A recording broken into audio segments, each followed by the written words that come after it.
It started with a draft, a cold, inexplicable gust of air that seemed to come from nowhere in particular. I'd been living in my old Victorian house for nearly 6 months and had grown accustomed to its quirks, the creaky floorboards, the occasional groan of the pipes. But this was different. One evening, as I was rearranging the furniture in the guest bedroom, I felt the draft again, stronger this time. It seemed to be coming from behind the wall. Curiosity piqued. I knocked on the wood paneling and noticed a hollow sound. My heart quickened as I realized there might be a hidden space behind it.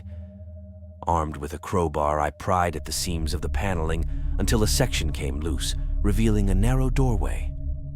Dust and cobwebs greeted me as I shone a flashlight into the darkness beyond. The air was thick with the scent of decay and neglect. A shiver ran down my spine, but my curiosity overpowered my fear. The hidden room was small and cramped, with a low ceiling that forced me to crouch. The walls were lined with faded wallpaper, peeling away in places to reveal mold-stained wood. In the center of the room stood an old wooden chair covered in a tattered sheet. Against the far wall was a small, decrepit table with a broken mirror hanging above it. As I stepped inside, the temperature seemed to drop several degrees. I could see my breath misting in the air. My flashlight flickered, casting eerie shadows that danced across the walls. The room felt wrong, as if it had been sealed away for a reason. On the table, I found a dusty, leather-bound journal. Its pages were brittle and yellowed with age. I carefully opened it and began to read. The entries were written in a neat, precise hand, detailing the life of a previous occupant of the house, a woman named Eleanor. As I read further, the tone of the entries changed from mundane daily events to increasingly erratic and paranoid ramblings. Eleanor wrote of hearing whispers in the walls, of seeing shadowy figures out of the corner of her eye. She believed the house was haunted by malevolent spirits that tormented her day and night. Her final entry was a frantic scrawl, describing how she had discovered a hidden room where the spirits were most active.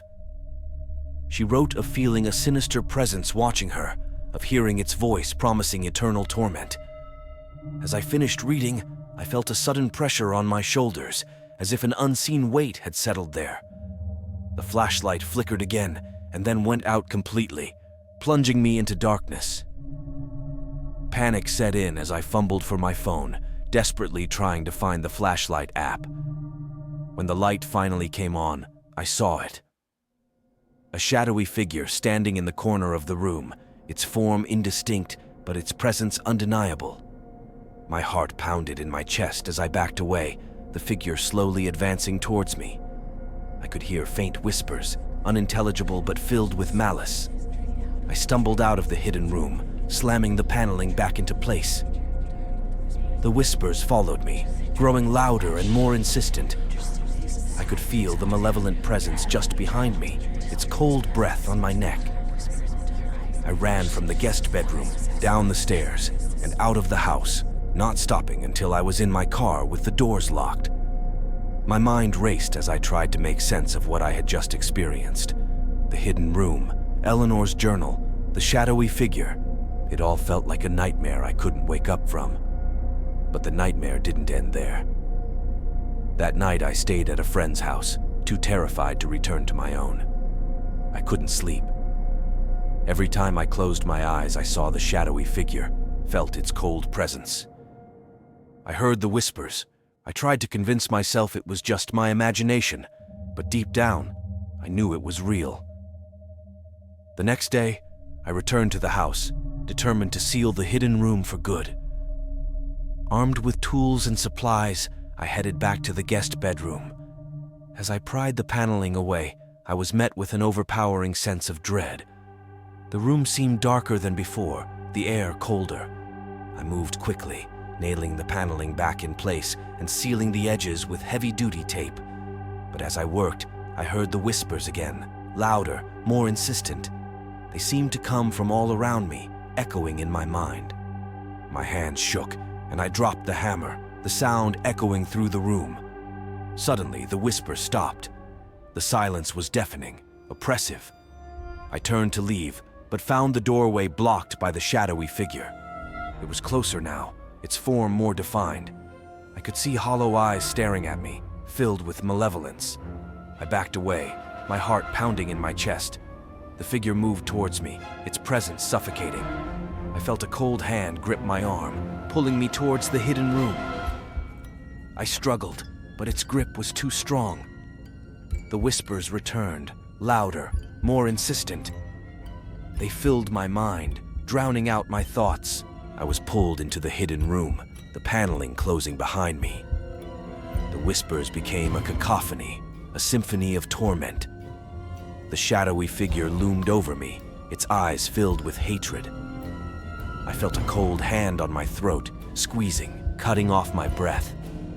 Darkness closed in around me, the whispers the last thing I heard. Weeks later, my friend came looking for me. He found the house empty, the guest bedroom untouched. The hidden room was sealed, no trace of me or the shadowy figure. The house was sold again, its secrets buried, waiting for the next unsuspecting person to fall to the curiosity. It was the end. Goodbye. I'm sorry.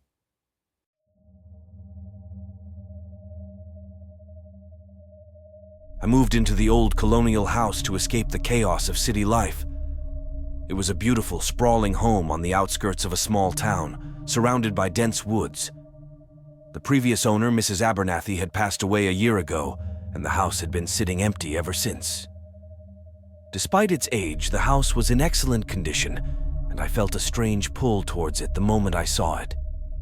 For the first few weeks, everything was perfect. I spent my days exploring the property, and my evenings curled up with a book by the fireplace. It wasn't until I decided to tackle the basement that things started to change. The basement was large and unfinished, with concrete floors and exposed beams.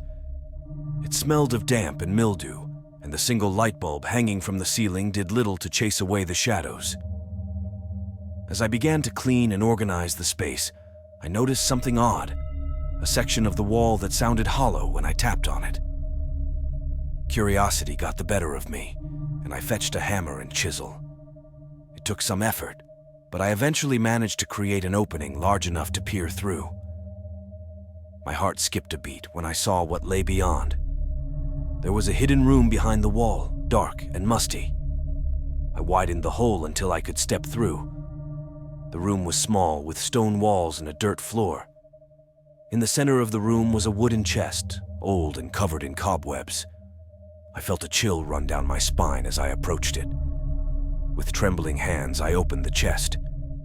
Inside, I found an assortment of strange items. A porcelain doll with cracked skin, an old leather-bound book, and a small rusted key. The book drew my attention first. Its cover was embossed with strange symbols, and the pages were filled with handwritten text in a language I couldn't decipher. As I examined the book, I felt a cold draft and heard a faint whisper, almost too quiet to make out. I froze, straining to listen, but the sound stopped as suddenly as it had begun. I decided to take the items upstairs to examine them more closely, hoping to uncover their secrets. That night, as I lay in bed, I was plagued by strange dreams. I saw visions of the hidden room, of dark figures moving in the shadows, and heard whispers that seemed to come from the very walls of the house. I woke in a cold sweat, the feeling of being watched lingering long after I opened my eyes. Over the next few days, the strange occurrences continued. I would hear footsteps in the hallways at night, and doors would open and close on their own. The whispers grew louder, more insistent, filling the house with a sense of dread. I tried to ignore it, telling myself it was just my imagination, but deep down, I knew something was very wrong. One evening, as I sat by the fireplace with the book, I decided to try and decipher the strange text. Using an old dictionary and some online resources, I managed to translate a few lines. What I read sent a chill through me. The key will unlock the gate. The gate will release the shadows. My heart pounded as I stared at the rusted key. What gate? What shadows? I felt a growing sense of urgency, as if time were running out. The whispers seemed to echo the words of the book, their meaning just out of reach. That night, the dreams were worse than ever. I saw myself in the hidden room, the chest open before me. The dark figures surrounded me. When I woke, the house was eerily silent, the whispers gone. But the sense of dread remained, heavier than ever. Driven by a mix of fear and determination, I returned to the basement the next day. I brought the key with me, certain it held the answer.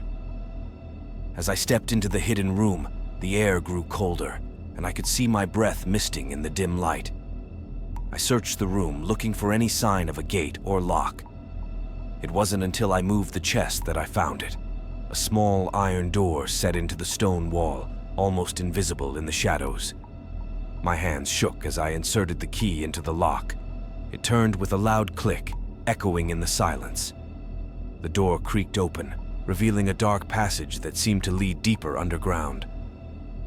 A foul smell wafted out, and the whispers returned, louder and more urgent than ever. They seemed to be urging me forward, drawing me into the darkness. With a deep breath, I stepped through the door. The passage was narrow and claustrophobic, the walls damp and covered in strange markings. The whispers grew louder, filling my mind, making it hard to think.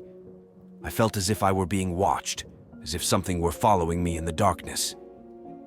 The passage ended in a large circular chamber. In the center of the chamber was a stone altar, covered in dark stains. The air was thick with the smell of decay, and the whispers were deafening, a cacophony of voices speaking in a language I couldn't understand. As I approached the altar, the shadows seemed to come alive, swirling around me, their forms shifting and changing. I felt a cold hand on my shoulder, and I turned to see a figure standing behind me, its face hidden in shadow. It raised a bony hand and pointed to the altar, its whispering voice filling my mind with a single word: sacrifice. Panic surged through me, and I turned to flee, but the passage had vanished, replaced by a solid wall of stone. The shadows closed in around me, their whispers turning into screams. I felt myself being lifted off the ground, carried towards the altar by unseen hands. As I struggled, I realized the truth. The hidden room, the key, the whispers, they were all part of a ritual, a dark ceremony meant to summon the shadows and release them into the world. And I was the final piece, the sacrifice needed to complete the ritual. And then, darkness.